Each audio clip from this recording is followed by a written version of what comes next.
again. So a little bit of everything today. We've got some coding updates and we've got some structural architectural design updates as well. So as you know, everything's kind of been moving in the direction of getting ROVer to his first steps, his first role, if you will. And in order to make that happen, we need a few more bits and pieces, both on the coding side as well as on the structural side, basically to make him independent of cables like this. So on the coding side, you can imagine that, for example, even on his first, I suppose I could put the motors on and the wheels on and have him kind of roll forward, and then that'd be it. But I was kind of hoping for a little bit more than that as his first kind of event. So to make that possible, I figure I need a couple of things, maybe a few things. So one, I need the ability to not only go forward, but to go backward. So I figure at least that's twice as much fun as going forward, if we can go in both directions. Turning, as you know, ultimately I want ROVer to be able to turn using his servos on his kind of feet. Here, let me show you what I mean. So here we've got kind of ROVer's feet, and this black box on top of this piece of channel is the servo. So if you look inside, there, that brass sleeve, that's where the shaft for the servo goes, that connects to the wheel. However, I don't want to tackle that yet just because there's too many other things, and I really don't want to kind of put off the first steps. So what I'm thinking of doing is, if this was kind of the channel that you saw there for ROVer's foot, then what I'm thinking of doing, let me disconnect one of the motors here. What I'm thinking of doing is taking one of ROVer's motors and simply mounting it in a fixed position for starters.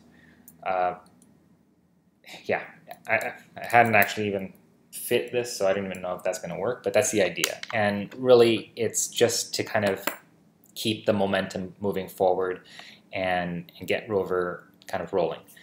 So that being said, the way in which he would be able to turn without those servos to turn the wheels would be using differential drive. So it's kind of, the best example that everybody recognizes is the tracks on a tank, right? So if you have the left track go forward and the right track go backward, basically the tank turns. So it would be the same kind of concept. It's the simplest form of drive for this sort of robot. It's definitely overkill to have this sort of drive technology in a robot that has four-wheel, four-motor, independent drive, but for the time being, it'll just keep things simple. So, if we accept that he's going to use differential drive in order to turn, then I need the ability for him to go forward and backward, hence what I mentioned. So he's successfully tested both forward and reverse. Now I just need to also code in the separation between left and right. So for one side to go one direction and the other side to go the other direction. It seems very obvious and simple, but like anything, it needs to be programmed in for it to actually work that way. So that's kind of one piece. So if I had forward, reverse, we've got that. If I've got the ability to do differential driving, meaning forward and left, left and right being forward and reverse, then he's got the ability to turn. So that then enables us to look at this. Mounting the ultrasonic sensors on his feet. So that'll go just above the motors that we just saw. So if we got these mounted and we get we already have the infrared distance sensor, geez, blanking today, on his nose, then we've got basically his entire front covered, and between those sensors and differential drive, we've got the ability to do a first test where ROVer can go forward. If he encounters something, he can reverse, he can turn. So that would be really cool first kind of demo for ROVer. So that's kind of what I'm working on for the kind of coding side of things. But I also wanted to give you guys an update on kind of the architecture, structural, mechanical design stuff as well. So obviously some of that plays into what I just talked about. So in the previous episode, we talked about the Lexan. So I've got the kind of preliminary holes drilled in.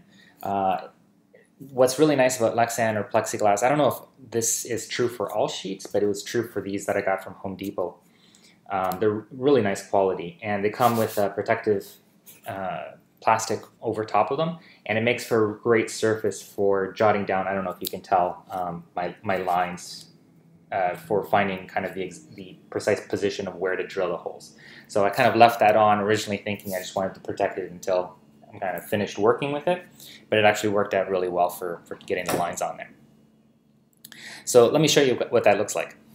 Here we've got the preliminary position situating of the Lexan board on top of these standoff spacers. I think it looks really great. And then I managed to place the two primary batteries, which you'll see there's a couple more standoffs, and it supports it really, really well. I'm really happy with that. So it's really coming together. It's exciting to see all the pieces actually, piecing together.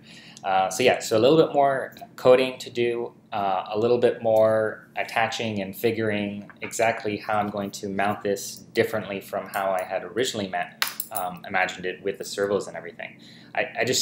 With the servos, they are already wired in. I haven't written the code for the servos yet, and if I get into that, it's going to be a whole other thing. And I'd really like to see him roll first and then tackle the servo stuff. So it's a little bit of extra work to get these mounted for differential drive instead, but it's a temporary solution just to kind of keep the momentum. It'll make me happy. So that's what I'm working on next. And if you're curious about seeing the next step, subscribe, hit like, and I'll see you next time. Cheers.